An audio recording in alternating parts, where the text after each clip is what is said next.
It wasn't amplifying, but now it is. Thanks a lot. Test one, two, three.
Subcommittee will come to order. Good morning, everyone. Thank you for coming.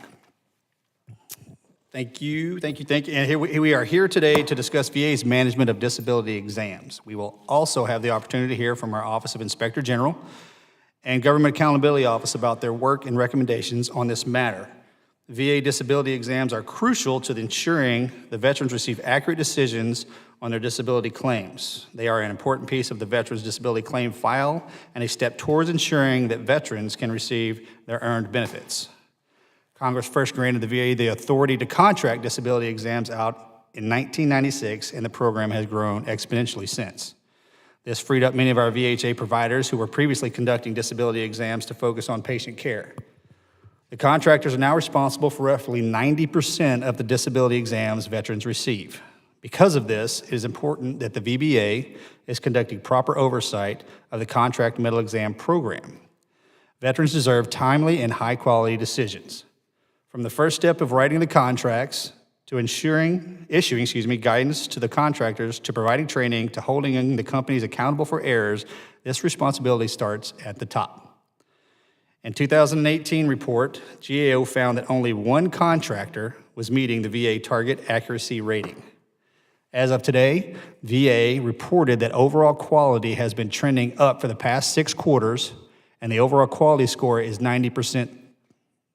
Job well done. And thank you. As a veteran, thank you. Additionally, almost all of the vendors across all 4 regions have showed sustained and improved, in some instances, quality percentages from the first to second quarter of this fiscal year. VA has made strides in the past 5 years with this program to ensure that vendors are meeting their accuracy requirements and are holding them accountable if they don't. Veteran satisfaction and vendor quality both remain satisfactory.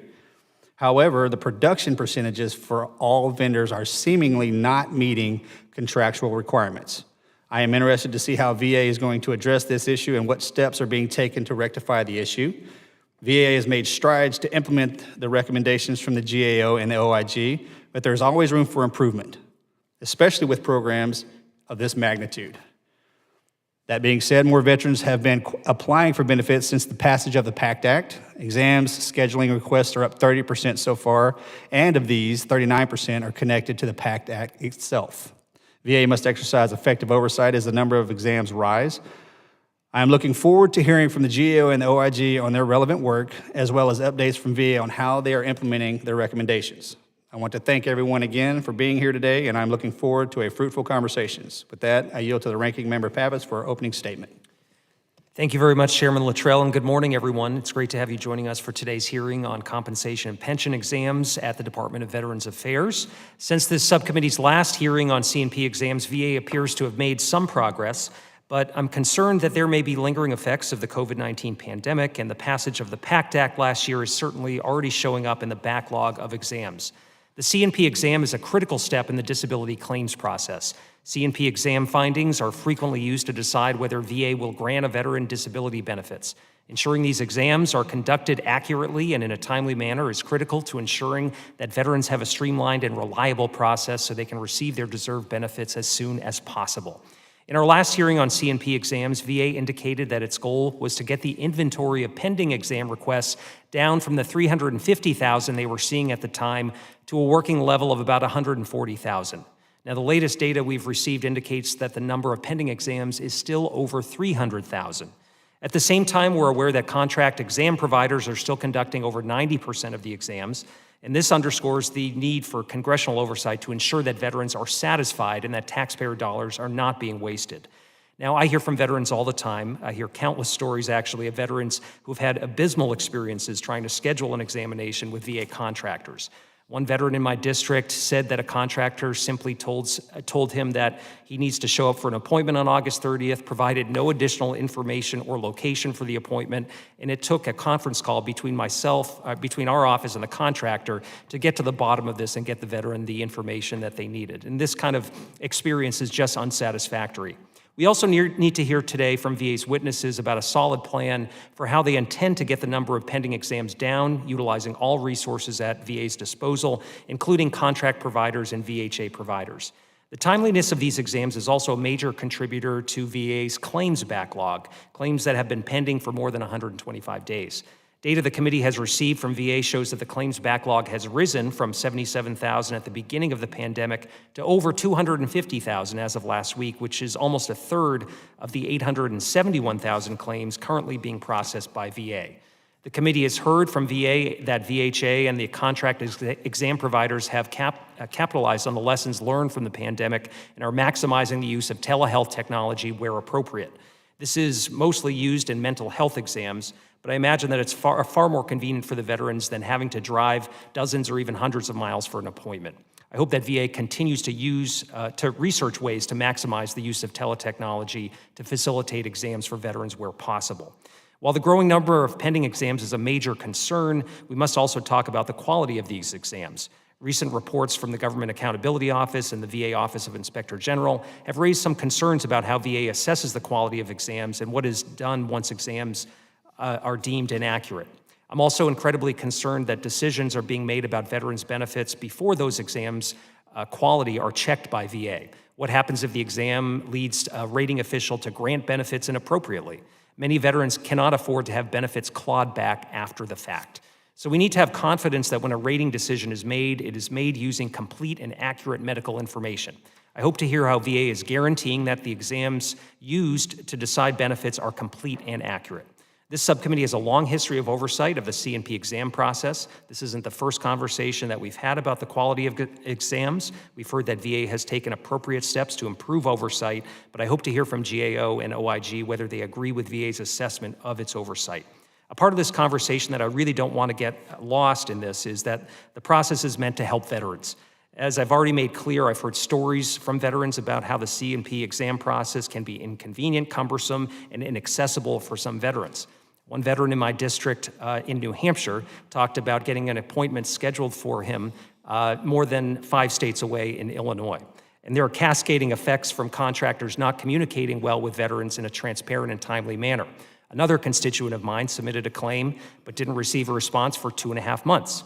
Upon submitting an inquiry on his behalf, VA responded that while they received his claim, the contractor stated they couldn't schedule the examination and therefore the request was canceled. All this can be incredibly frustrating to our veterans, and what the contractor failed to add in that particular case is that there was a scheduling conflict with the date proposed. The contractor's customer service representative didn't even offer him the option to reschedule that appointment. So expecting a veteran to navigate this confusing process or even travel halfway across the country is just ridiculous, and I expect better of VA and contractors in providing these exams. So I look forward to hearing from our witnesses today, and I yield back, Mr. Chairman. Thank you, sir. I would like to welcome all of our witnesses before the committee. Our first witness is Mr. Jeff London, who is the Executive Director of the Medical Disability Exams Office at the Veterans Benefits Administration. He is accompanied by Ms. Jacqueline Imboden, the Assistant Director of Procedures and Interagency for Compensation Service at the Veterans Benefits Administration. We have Mr. Christopher Parker, the Associated Executive Director for the Office of Acquisitions of Logistics and Construction, and Dr. Henry Bridges, the Senior Medical Officer for the Office of Disability and Medical Assessment. We also have Ms. Elizabeth Curta, Director of Education, Workforce, and Income Security at the Government Accountability Office. And finally, Mr. Stephen Bracci, Director of the Claims and Medical Exams Inspections Divisions for the Office of Audits and Evaluations at the Office of Inspector General. And that is a mouthful. Would you all please rise to be sworn in? Please raise your right hand. Do you solemnly swear to tell the truth, the whole truth, and nothing but the truth, so help you God? Thank you. Be seated.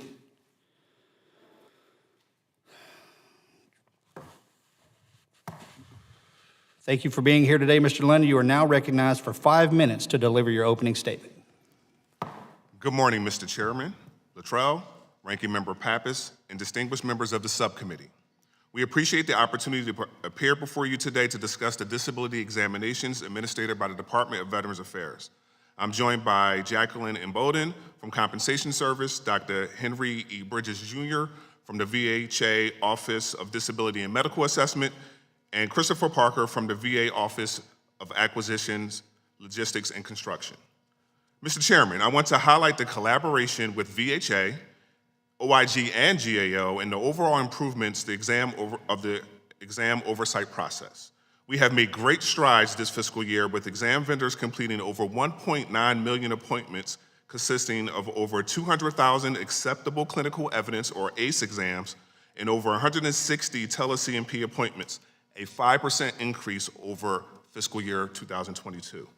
VHA also continues to support virtual care modalities by nearly 26% of exams completed by VHA this year using ACE and the tele-CMP or telehealth processes, a 3% increase from fiscal year 22.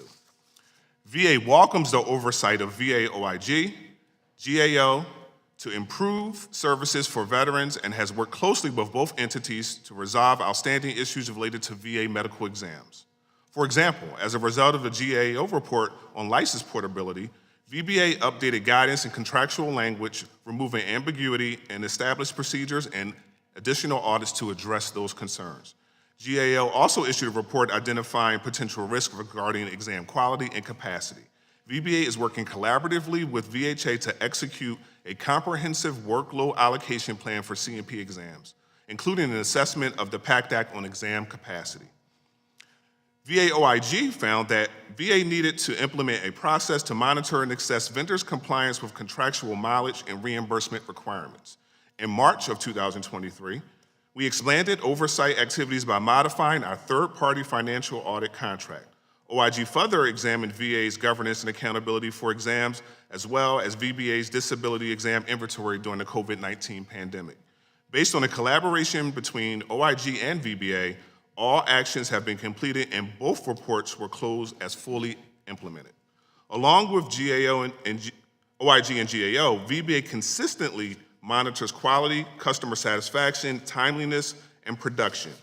VA conducts regular site visits and desk reviews with contractors to ensure provider locations are in compliance with VA standards and the contract. So far in fiscal year 2023, VBA has conducted over 200 in-person site visits at exam locations. All contract and VHA examiners must be certified and undergo the same existing training prior to conducting any disability exam.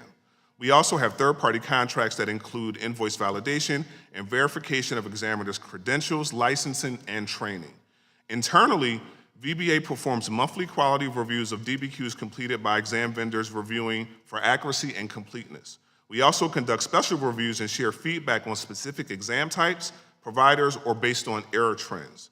The overall quality score for the contract program in fiscal year to date is 96.8%, and I'm happy to report that the last quarter that we assessed is 97%.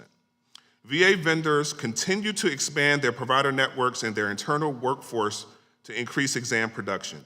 Vendors are eligible for both positive and negative monetary incentives for scores in customer satisfaction, quality, timeliness, and production. These incentives and increased vendor-provider networks have resulted in a nearly 25% completion increase this fiscal year. We are also working to meet all veterans, including rural veterans, where they are rather than where we are located. A few examples include alternative modalities such as ACE and tele-CMP, which limit travel for in-person exams. We are using traveling examiners, mobile units, claims clinics, and per diem or rented locations to assist all veteran populations. VA remains committed to the continuous improvement of medical disability exams and appreciates the oversight and authority provided by Congress in support of veterans, their families, caregivers, and survivors. This concludes my testimony. I would be happy to answer any questions you or the subcommittee's members have. Thank you. Thank you, Mr. London. The written statement for Mr. London will be entered into the hearing record. Ms. Curta, you are now recognized for 5 minutes to deliver your opening statement. Good morning, Chairman Luttrell, Ranking Member Pappas, and members of the subcommittee. Thank you for inviting me to discuss our work on VA's disability medical exam program, including VA's capacity to meet the growing need for disability exams. VA performs over 1 million disability exams per year, and its workload is projected to grow significantly. At the same time, VA's exam request backlog has almost doubled from about 158,000 at the start of the COVID-19 pandemic to just over 300,000 last month. Today, I will discuss VA's efforts to implement our prior recommendation on planning for exam workloads across VBA and VHA examiners. I will also discuss findings from our June 2023 report on VHA's recruitment and retention efforts, as well as VA's use of license portability and telehealth flexibilities. In 2021, we found that while VA was shifting most of its workload from VHA to VBA contract examiners, it had not developed a documented strategy and goals for the optimal allocation of exams between the two. We recommended that VA use sound planning practices such as developing goals, a timeline, and assessing risks related to planned workload allocations. VA drafted a plan, but it lacked key information such as the desired distribution of exams between VBA and VHA and an assessment of any associated risks. According to VA, they are working on an updated plan that will include this information. Our recent work highlights why sound planning and communication are important. Indeed, in our most recent review, we found that VHA medical facilities did not have a clear understanding of what was expected of them to meet exam demand in two areas. First, medical facilities were uncertain whether VHA would continue to provide exams in the future. We found that while VHA did have plans to continue providing exams, officials at the facilities responsible for recruiting and retaining examiners were unsure of those plans. They were uncertain whether they would need to maintain examiner capacity or if all exams would shift to VBA contractors. VHA has since communicated to facilities that they will continue to conduct exams and should develop plans to meet workload demands. Secondly, VHA has yet to provide clear guidance to its medical facilities on a legislative requirement to halt the elimination of examiner positions until the exam backlog is back to pre-pandemic levels. While VHA issued guidance to its facilities to halt changes to exam services and pause the elimination of examiner positions, the guidance lacked key details and definitions.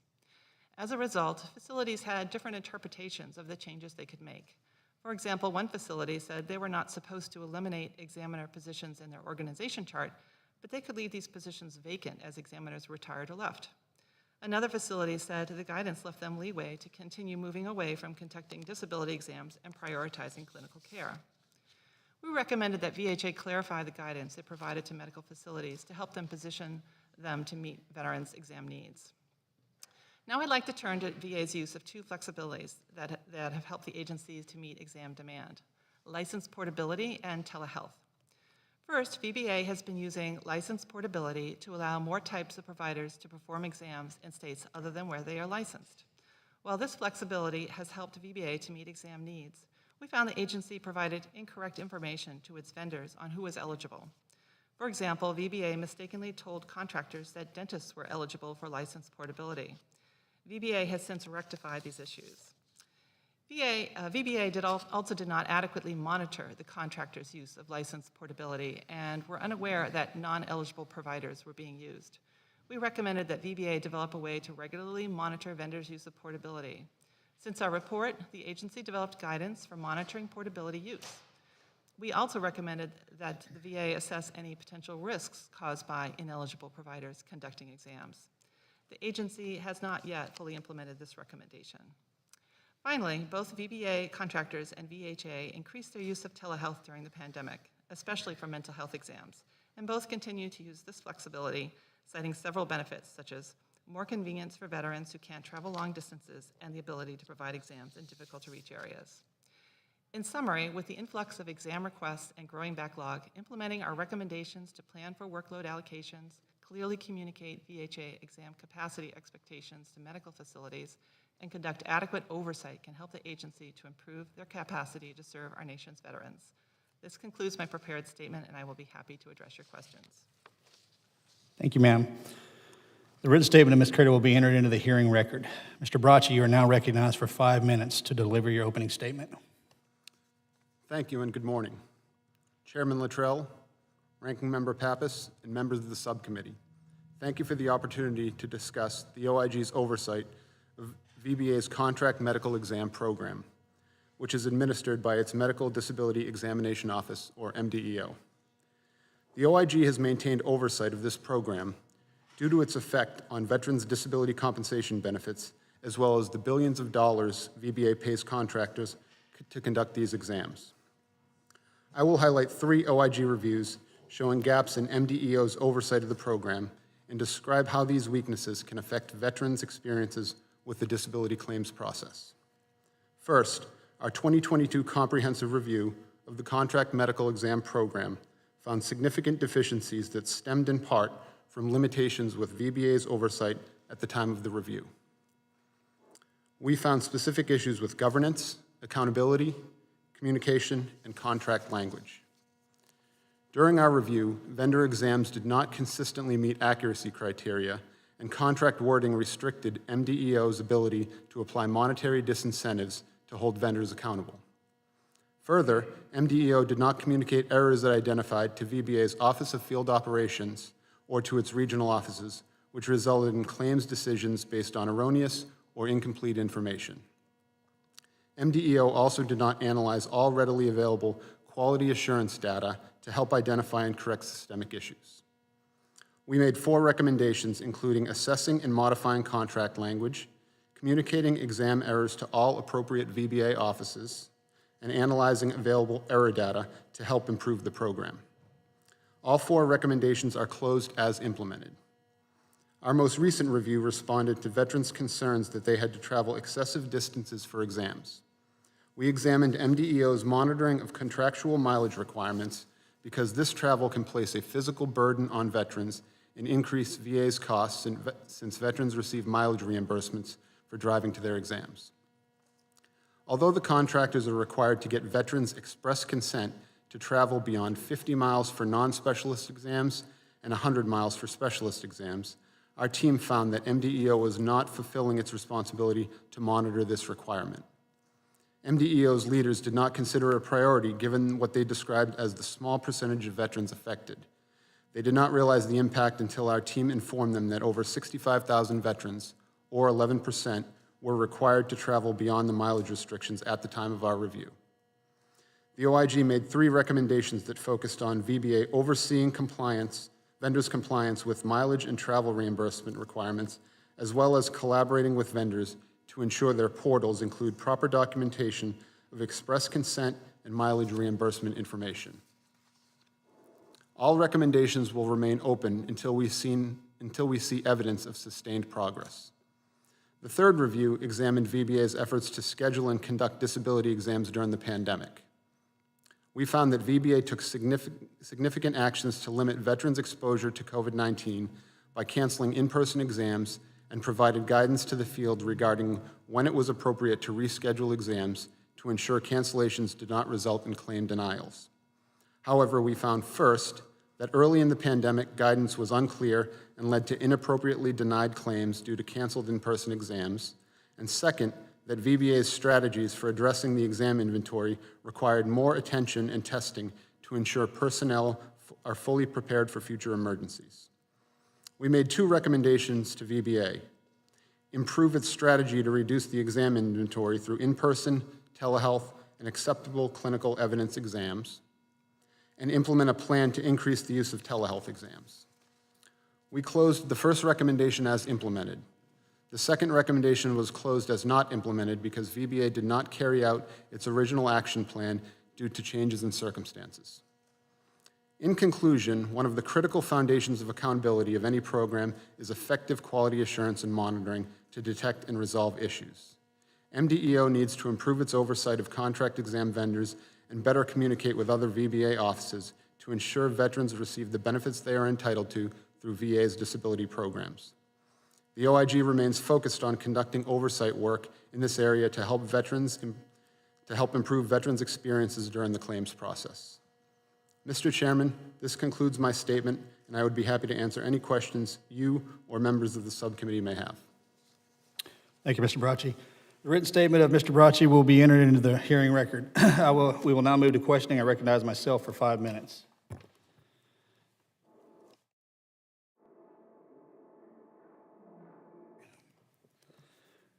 Mr. Bracci, how long have you been working at the Office of OIG? Nearly 22 years. Mr. London, how long have you been in your position? Since December of 2021. Have recommendations from your office, Mr. Bracci, are they similar to previous recommendations that you've offered up to the Department of Veterans Affairs? Do you see any consistency in the recommendations? Yes, sir. Based on work we have done within VBA, we commonly see issues of governance, accountability, and communication. So that seems systemic. And Mr. London, I'm curious, as a veteran myself, why this proverbial can continues to get kicked down the road.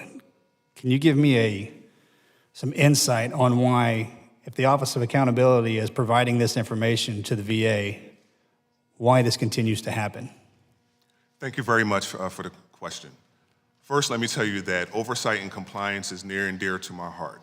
Most of my time with the Department of Veterans Affairs, I spent my career making sure that we were in compliance with statute, regulations, and policies and procedures. So immediately after my appointment to this position, I made a focus of making sure that, one, we have internal processes to review any deficiencies, and we take seriously the feedback that we get from GAO, from OIG, and veterans, VSOs, and their advocates. And as a result of my leadership and my team's actions, we have improved the oversight capabilities that we have, so the systemic issues that have been identified will not continue under my leadership. You have my commitment. So I'll take that as the next time that this panel is sitting in front of us with the OIG report will not say governance, accountability, communications, and the continuance of language. Is that a fair assessment? Yes, sir. Thank you. Mr. London, on a staff call with the VA, the performance data of the vendors for the second quarter of the fiscal year 2023 was provided. The accuracy of veteran satisfactions of vendors seems to be above the requirements. However, the production standards do not seem to be meeting the requirements. Can you elaborate, please? Yes, thank you for the question. I believe you're referring to quarter two of this fiscal year where the production rate was not meeting the standard. It's very important to note that quarter two actually represents exactly when VA started processing PACT Act claims. So from starting January 1st, we started to receive an influx of additional exam requests, which we expected and anticipated. And we have been working through that inventory.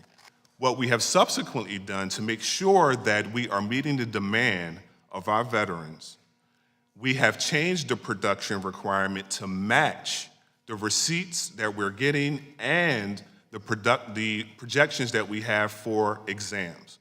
So the exam vendors are completing more exams than ever. As I noted in my testimony, we have completed over 25% more than we completed last year, which was a record year. And on a weekly basis, we complete over 50,000 exams. Generally, we get about 50,000 exams requested each week. So we are keeping pace with the demand, and it's a reflection of the new standards that we have, which have started in quarter three, which we'll be happy to report to you and your staff in the coming weeks. I think one of the major concerns of this committee is the implementation of the PACT Act, and and I give absolute credit to you, to the Department of Veterans Affairs. Okay, I do. You guys are working hard. However, I shouldn't say however, my concern is because we're already behind the 8 ball, and the cases are going to continue to come in. Do you honestly think in the next fiscal year the VA will be able to sustain an upward momentum of completing these cases? Thank you for the question. So our exam vendors continue to modernize their processes, to provide additional training, and to expand their network to make sure that they have the examiners available to meet the demand. And if you look at how we're performing today, on average, we complete exam requests within 30 days. And as I mentioned, we're completing over 50,000 exams each week. And so if you look at our current inventory that we have, which is roughly 285,000 pending exams, that represents the fact that we are processing these at 30 days at a time, and they're in various stages of the exam process. That can be scheduling the appointments with the veteran, actually completing appointments, or actually filling out the DBQ or going through a QA process. So I feel confident that where we are today and with our planned expansion, that we will be able to maintain a healthy inventory and to continue to provide exams so that veterans can get access to their benefits and health care. Thank you, Mr. Allen. My time's expired. I now recognize the ranking member, Pappas, for his line of questioning. Thank you very much, Mr. Chairman. Thanks to our panel for your comments. And obviously, the chairman mentioned the increase in claims due to PACT Act and how VA is working to meet that moment, especially as the workload continues to escalate. And I'm just wondering if you talked a little bit, Mr. London, about the vendors, the other piece of the equation here, the VHA examiners. Can you talk about whether VHA facilities will hire additional examiners to increase staff capacity to help meet this moment and ensure that we don't fall further behind? Thank you very much for the question. So as I mentioned in my testimony, the partnership with VHA is absolutely critical to make sure that we can complete the exam for our veterans. We meet with VHA on a weekly basis to discuss the state of the workload, and we are working, as stated in the testimony, to actually have a formal work allocation plan so that we have not only the confidence, but we have a common understanding of what the workload distribution is going to be. I'm going to defer to my colleague, Dr. Bridges, to talk specifically about what VHA is doing. Okay, and while you answer that, if you could get to the point that I believe Ms. Curta made earlier, which was just about a lack of clarity within VA about what direction we're going in and whether or not we do want to fill positions and make sure VA is beefing up its staff of examiners. Thank you for the question, Congressman. VHA is continuing work associated with the communications from the GAO needed to complete the recommendation and expect to meet the target date of November 2023. As Mr. London just stated, we are also working on a work allocation MOU, and we anticipate that to be completed by September 2023 and to be implemented by fiscal year 24. The decision for increasing capacity of VHA providers is left up to the local facilities and the business to make that decision based upon their, the workload for treatment exams as well as for C&P examiners. Thank you. Okay, so in terms of seeing that formal workload plan, so we're all clear on where we're going, when do we expect to see that? I don't know, Mr. London, maybe if you want to take it. Sure, I can take that. Thank you for the question. So as Dr. Bridges mentioned, we are actually working on the plan as we speak, and we plan to have it drafted by the end of the fiscal year. It will then go through VBA and VHA leadership concurrence, and obviously there will be a discussion there, and we plan to implement that in fiscal year 24. So I do not have a definitive timeline for the exact date that we will implement, but we will certainly have a draft ready for leadership by the end of the fiscal year. Okay, so can you comment on what's happening in the interim? You know, to address this issue of lack of clarity and, you know, how VA is responding to this increase that we're seeing in folks that need these exams. Yeah, thank you for the question. And first, let me explain that every exam that is requested, we first look to see if that local VHA facility closest to the veteran's home actually has the capacity to complete that examination. Every examination request goes through that process. So if the capacity is not at that local facility, that is when the exam request is then forwarded to one of the exam vendors. So as Dr. Bridges said, the first primary focus is to make sure that at the local level, they're providing the health care and treatment that our veterans have earned and that they deserve. And so if the capacity is not there, it then goes. So today, there are C&P examinations being completed by VHA, and as the chairman mentioned, VHA has completed about 10% of all exam requests. Can I ask you just about maybe a philosophical question about timeliness and about quality, whether those things are in conflict and you need to work to balance them, or whether veterans can expect to see both through this process? My view, thank you for the question. My view is that they are equally as important. We expect to complete exams as quickly as we can with the highest quality possible. That is why we set a target of 96% for all quality, and we will incentivize the vendors if they exceed that amount, and equally, if they go below 92%, we will actually charge a negative incentive to ensure that we are not only meeting the timeliness, but the quality that our veterans deserve. Well, since such a growing share of this work is being contracted out, I think the accountability for the vendors is such an important piece of this. So measuring that progress is important. But even if you hit a score of 90, 95% in terms of timeliness or satisfaction, you're still talking about thousands of veterans that might not have a satisfactory experience, and these are people that are owed nothing but the best. So perfection is critically important in both of those areas. So I thank you for your work, and I yield back. Thank you, Ranking Member. Mr. Subcommittee, you're recognized for 5 minutes, sir. Thank you, Chairman. Thank you for the time, and thank you to the witnesses also for being here today. And as the subcommittee conducts this hearing oversight over the medical exam process for disability claims, I'm proud to represent over 70,000 veterans in my district in southeastern Arizona. It's CD6 in the southeastern corner of the state. And we have a substantial veteran population, and it's my community specifically in Sierra Vista, which is in Cochise County, has that substantial veteran population. And it's also right on the U.S.-Mexico border. But Cochise County also borders the state of New Mexico to the east, with the nearest VA facility in Tucson, which is an hour and a half away or so from the Sierra Vista area. So veterans in Sierra Vista face limited options if they can't schedule a medical exam. Additionally, most of the surrounding areas are rural communities with limited providers. In the Isaacson Rowe Veterans Healthcare and Benefits Act of 2020, it granted temporary license portability for BVA contracted nurse practitioners, physician assistants, and other healthcare providers that conduct disability exams to provide exams across state lines. This is crucial for communities like mine in Sierra Vista, with New Mexico being so close, as I mentioned. So, Mr. London, question for you. How have the flexibilities provided by license portability in telehealth exams helped the increased demand for disability exams? Thank you for the question.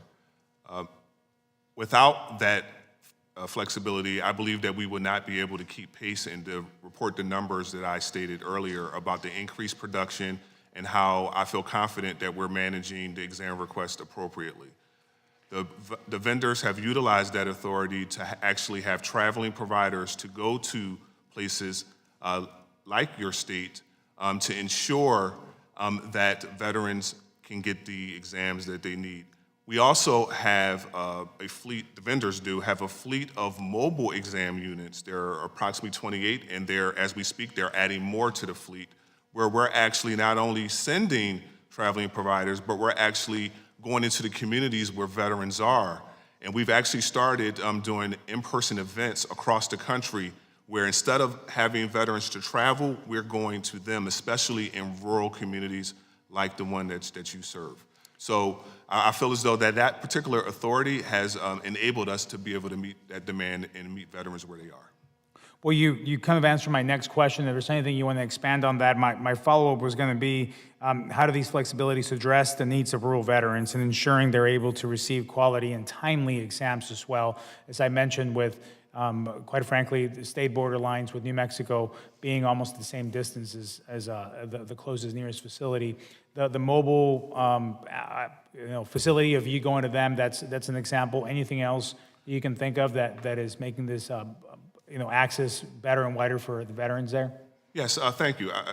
It's a multi-pronged approach. So first, it's the traveling providers. Also, as I mentioned in my testimony, what the vendors are doing is, especially when there are large numbers of veterans that they need to see, they're actually leasing space in that area so they can have a routine presence there. They're also going in, and as demand comes up, they're actually working with local entities to actually utilize their space to, again, make sure that we can meet the demand. And again, that authority allows us the flexibility, even if we don't have providers in a particular area, to actually take advantage of utilizing our mobile units, using that rented space or that per diem space. And we also want to make sure that we are using telehealth capabilities and also the acceptable clinical evidence so that veterans do not have to travel at all. I'm not sure how good your glasses are, but it seems like you're reading my notes, because that was exactly my next question. And actually, that's going to go to Ms. Curta, if I can, regarding telehealth. Can you elaborate a little bit on how the flexibilities of license portability and telehealth reportedly helped the VA to meet demand on disability exams? Sure. I have very similar things to say as VA. We've heard from the contractors we spoke to, and certainly veteran service organizations, as well as VA officials, are pretty much in agreement that these flexibilities have helped meet exam demand in a number of ways. They've helped provide exams in rural areas, as we discussed. In addition, they've also broadened the pool of available providers, which we heard helped increase access to specialists, for example, audiologists and psychologists. Contract vendors were also able to send in experienced examiners from out of state to provide exams rather than needing to take the time to hire and train new providers.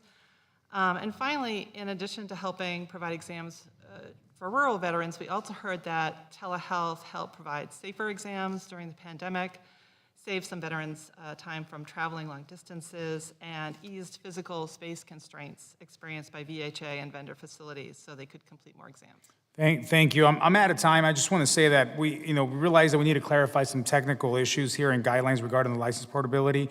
But I also believe that many communities like mine can benefit from this. While I realize the temporary license portability is scheduled to expire here in January of 2024, I hope we can work together to ensure that veterans can continue to benefit from easier access to these exams, especially when it's so crucial to their disability claims and disability ratings as well. So thank you, and Mr. Chair, I yield back. Thank you, sir. Mr. DeLuzio, you're recognized for 5 minutes, sir. Mr. Chairman, thank you, and thank to you and the ranking member for your leadership here. We've got to get this right. We've got to make sure that we're protecting public money and, of course, making sure our fellow veterans aren't missed when they're eligible to be receiving compensation and care in the VA. So it's critical. Mr. Bracci, I'll start with you. I want to interrogate a bit the assumptions around outsourcing and privatizing the C&P exams and make sure that those make sense. As I understand it, principally, or first, the hope here, the goal is to save money without sacrificing quality and to free up VHA staff and personnel for care. Let's start with the first one. Are we saving money without sacrificing quality and outsourcing these exams? As far as who conducts the exams, the OIG doesn't really take a position on who conducts them. We've just conducted our oversight of contract exams because that's where the bulk of the exams are done and that's where the bulk of the money is spent. We haven't done any specific review to the topic that you're talking about. Sure. So in other words, reviewing or comparing outcomes in VHA relative to the contractors who are doing these exams outside VHA. Yes, sir. We have not done any reviews that focus on that aspect. Okay. Is there anything stopping you from doing that kind of analysis in terms of legislative authority or otherwise? No, nothing legislatively that's preventing us from doing it. Then I guess I'll ask you as well, Mr. Bracci, does OIG have a view of whether using contract examiners has freed up VHA to use people and their time for care more effectively? I don't think we've done the work to make that type of assessment. We've focused on MDEO's oversight of the contract exam program. Okay. And that's where we get into the issues of governance, accountability, and communication. Okay. So then I'll ask you a version of those same questions. Do you have a view of whether this has been more effective financially without sacrificing quality to have so many of the exams be done by contractors? I do not have reviewed it because I'm not aware of any analysis that's been conducted to actually have a conclusion to answer your question, but I thank you for the question. Does anyone on the panel have a thought about that? Okay. Something we need to be digging in on. That's the basic assumption, I think, of why we are doing these, or why we are having contractors do these rather than folks within VHA. And Dr. Bridges, do you have a view of whether the reliance on contractors has freed up VHA staff to do more and provide more care relative to what they were doing previously? Thank you for the question, Congressman. Unfortunately, I don't have an answer for that question that you're posing, but I can take it back to leadership. Please do. Does anyone else have a thought on that or have any view on that at all? Okay, I'll take that as a no. Mr. Bracci, back to you. Your testimony highlighted issues with the distance veterans are being asked to travel for their exams. And you mentioned in your testimony here today, your team found on average veterans were asked to travel 93 miles more than the contract limitations, which are, and you'll correct me if I'm wrong, 50 miles for non-specialist, 100 miles for specialist each way. What percent, and I think you mentioned it earlier, what percent do you estimate of all veterans are being forced to travel beyond the contractual limitations on these exams? Yes. So at the time of our review, it was about 11% who are having to travel beyond the mileage restrictions, and that amounted to about 65,000 veterans. And your findings were that MDEO was not exercising really any oversight of the contract examiners in terms of how far they were asking veterans to travel? Yes, the oversight was lacking as far as that particular topic. Once, to their credit, once we came in and we did our review and we identified issues and made recommendations, they were responsive and started to take action. And does OIG have a sense of whether we're now seeing veterans traveling within the limitations in the contracts and those geographic ranges, or we're still seeing folks have to travel too far? We're just now getting into our follow-up process, which starts about 90 days after report publication, so we'll be tracking that as we go through that follow-up process. Okay. Mr. London, last question, as I almost run out of time. If a veteran has a sensitive issue like military sexual trauma where they would want to see an examiner within the VA, are they able to request and receive that type of exam? Yes, thank you for the question. Veterans are afforded their preference of the gender of the examiner for military sexual trauma-related claims. I wasn't asking about gender. I'm asking whether they can ask for someone within the VA to do that exam who might have more specialized experience with veterans and military sexual trauma rather than a contract examiner. Thank you for the clarification. So as I mentioned earlier, every exam, regardless of exam type, we first look to see if the local VHA facility has the capacity to complete that. So as it relates to a military sexual trauma-related claim, if the availability is not there and the veteran reaches out to VA, we will do everything in our power to accommodate the veteran's request. Okay. Mr. Chairman, I'm out of time. Thank you. I yield back. Thanks, sir. Mr. McGarvey, you recognized for 5 minutes, sir. Thank you, Mr. Chairman. Thank you, Mr. Chairman, for having this hearing as we focus on making sure that our vets are getting the care they need. Little concerned with what we just heard right now from Mr. DeLuzio's questions, that there's no position taken on who is giving these exams and how they're doing, that there's no sort of monitoring of what's going on.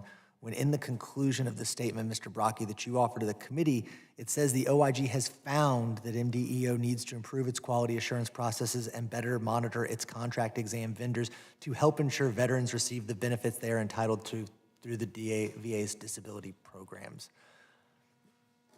When we talk to our vets in our districts, what do we tell them?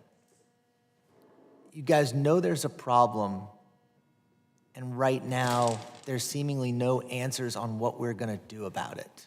What should we tell our vets back home that you guys are planning to do to make it so that they can get the benefits they have earned and they're entitled to? Thank you for the question. May I respond? Please. So I would not characterize it that we are not monitoring the quality of examinations that are going to be completed under the contract. We review approximately 1,500 quality exams every single month and almost 17,000 annually. As I reported earlier, quality is currently at 97%.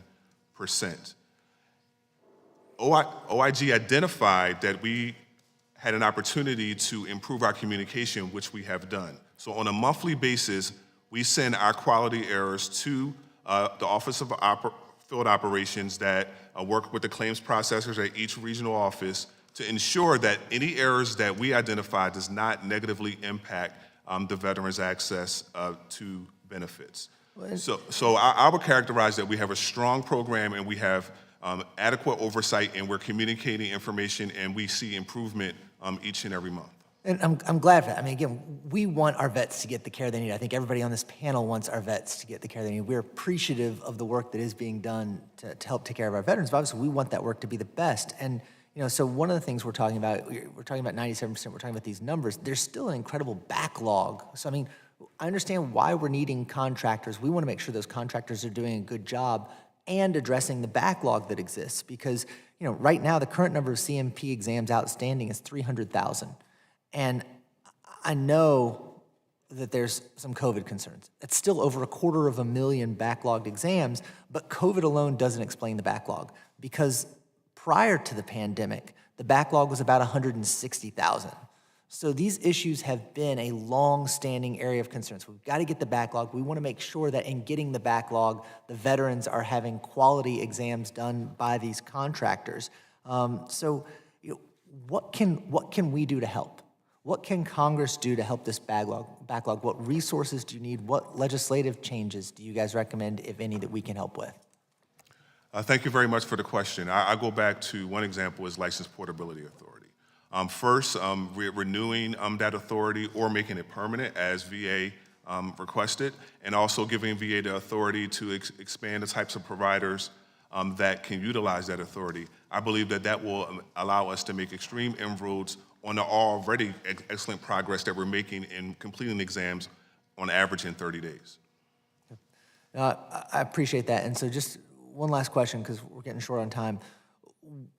Would putting certain VA clinicians who are VHA employees on the VBA payroll change the VHA's hesitancy of assigning clinicians to perform the CMP exams?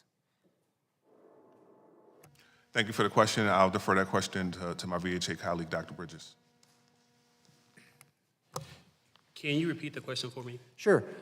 Would putting certain VA clinicians who are VHA employees on the VBA payroll change the VHA's hesitancy of assigning clinicians to perform these CMP exams, helping with the backlog? I don't think I have a good answer for you on that question. I will have to take that one back to leadership for an Thank answer. you. Please do. Thank you, Mr. Chairman. I yield back. Thank you, sir. Mr. Self, you're now recognized for 5 minutes, sir. Thank you, Mr. Chairman. Mr. London, how many GAO recommendations have not been implemented across, let's just stick with VBA.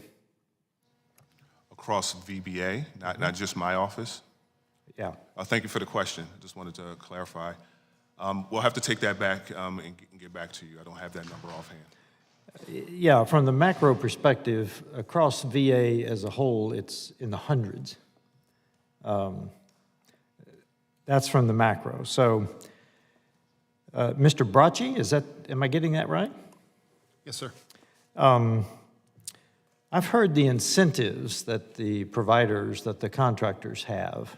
Do you have any monetary penalties should they not meet the standards? I know within the new contracts that were written, they have the option of providing monetary incentives and monetary disincentives in order to hold vendors accountable, but I think that question can be better answered by Mr. London and his team. Mr. London? Yes, thank you for the question.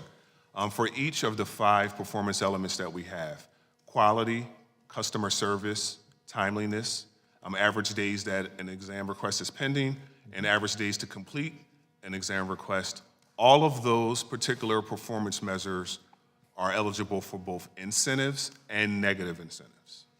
And how often do you exercise the penalties? Thank you. Disincentives, as you call them. Yes, thank you for the follow-up question.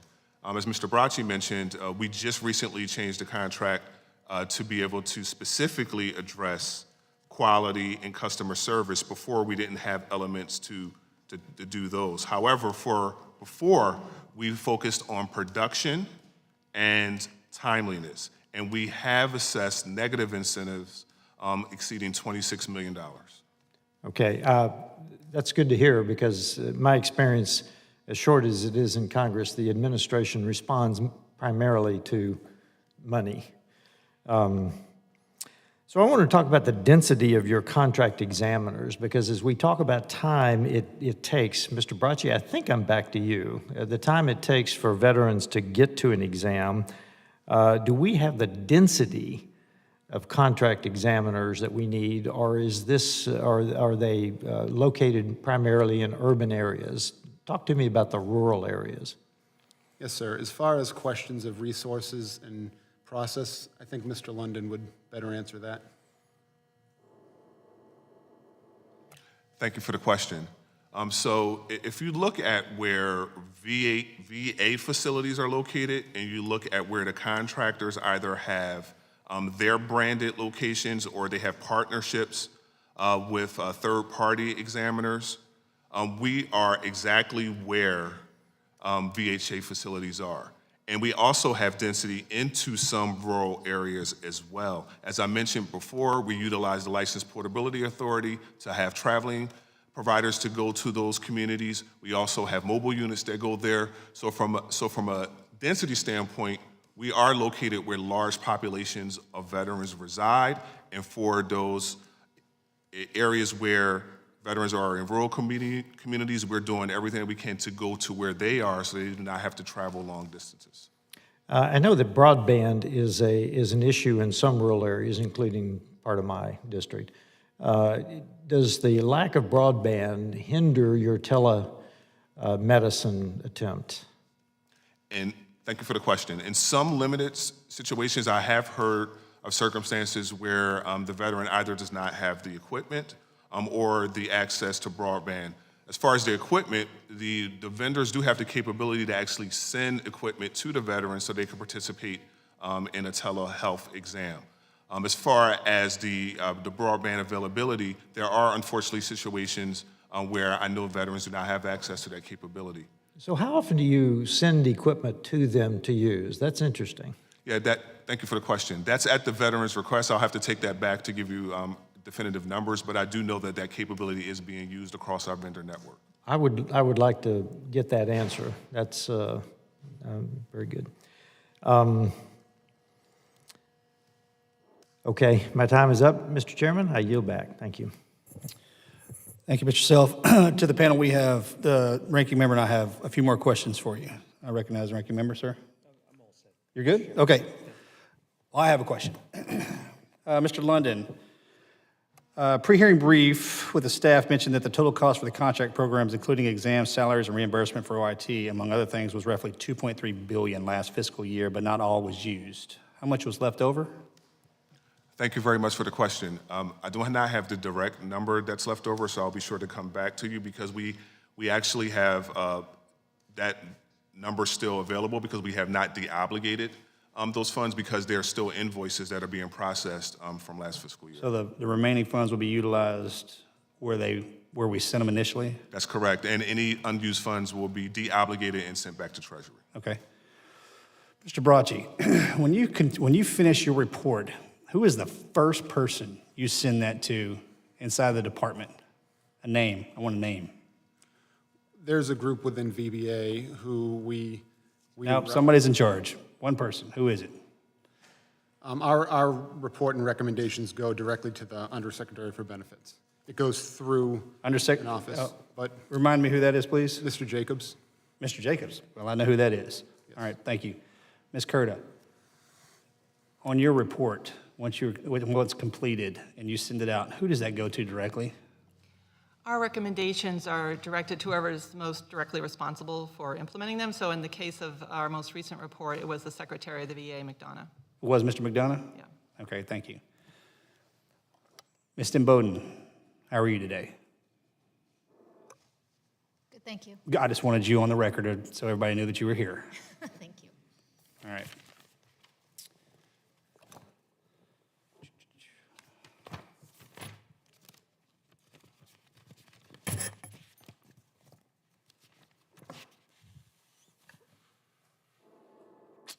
Okay. I want to thank you all for appearing today to discuss this important issue. Disability exams are an important part of our disability claims process and ensuring veterans receive their earned benefits. Oh, I'm sorry. I didn't see you come in. You're recognized. Good, 5 thank minutes. you, Go ahead. Mr. Chair, and it'll be quick. I don't want to be that guy that holds everybody else up. So let me just, I did have a couple more questions here, and I'll start with you, Mr. London, again. On the issue of license portability, what other providers can we expand the license portability to? Thank you very much for the question. So first, I'll give you two examples cited in GAO's report. Dentists, for example, and ophthalmologists. Those are two examples of providers that currently do not have the authority that a further expansion will allow us to serve more veterans. Good. That's really what I had for you, sir. And then, again, Ms. Curda, real quick, on the GAO reported that the VBA contracted examiners who were ineligible for license portability conducted exams in states other than they were licensed to do that. Has the VA reviewed how many exams were incorrectly conducted under license portability? And if so, what did the VA find on that? Just in terms of the accountability also that Mr. McGarvey was talking about. I'm not aware that they have completed that assessment. That was one of our outstanding recommendations, is that they do a thorough assessment of the ineligible examiners, and also from a risk perspective to determine if anything needs to be done with regarding the claims that were decided.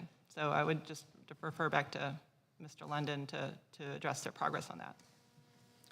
Thank you for the question. We have conducted a more formal risk assessment. We did do an initial assessment and provided that information to GAO when they issued their report. And we have since done a deeper dive, and we've consulted with the Office of General Counsel.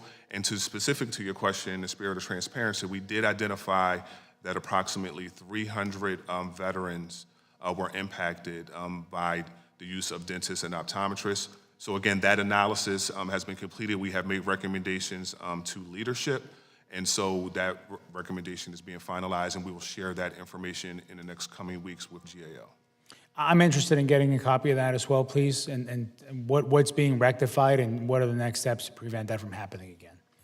Absolutely. Thank you, sir. Thank you. Mr. Chair, I yield back. Thank you, sir. I yield to the ranking member for his closing remarks. Well, thank you, Mr. Chairman. Thank you to our panel for your comments here today, and I want to thank you for joining this conversation on VA's C&P exam processes.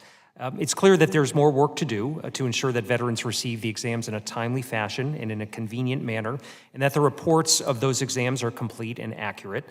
It's critical to these veterans that they receive the benefits that they deserve for medical issues related to their military service, and we certainly owe them nothing less. The exam process is a key cog in the machinery that results in them receiving that benefit. So I look forward to partnering with you all and you, Mr. Chairman, and the contractors and VSOs to ensure that our veterans receive the care and benefits that they deserve and that this process is working for them. I certainly continue to challenge our witnesses and the contractors that are tasked by VA to do these exams to keep rededicating yourself to improving this experience for veterans. Because again, we hear feedback from time to time that is not positive. We work to help veterans who have frustrations with these experiences. And we can celebrate statistics, but we have to recognize that there are individual veterans behind these statistics, and it is not always working in an optimal fashion for them. So timeliness and quality matter. We can get both of those right and continue to improve. And so does the treatment of veterans in the scheduling process as well, which can be a pain point for them in terms of getting that time and location right, and just the customer service that they receive from these contractors and from VA. So, Mr. Chairman, I yield back. I thank you for holding this hearing. Thank you, sir. Thank you, Ranking Member. To mimic what the Ranking Member just said, in all your successes, it is our job, if one of our veteran constituents has an issue, we're going to bring it to you until it's perfect. With that, I ask unanimous consent that all members have 5 legislative days to revise and extend their remarks and include extraneous material without objection. So ordered. This hearing is adjourned.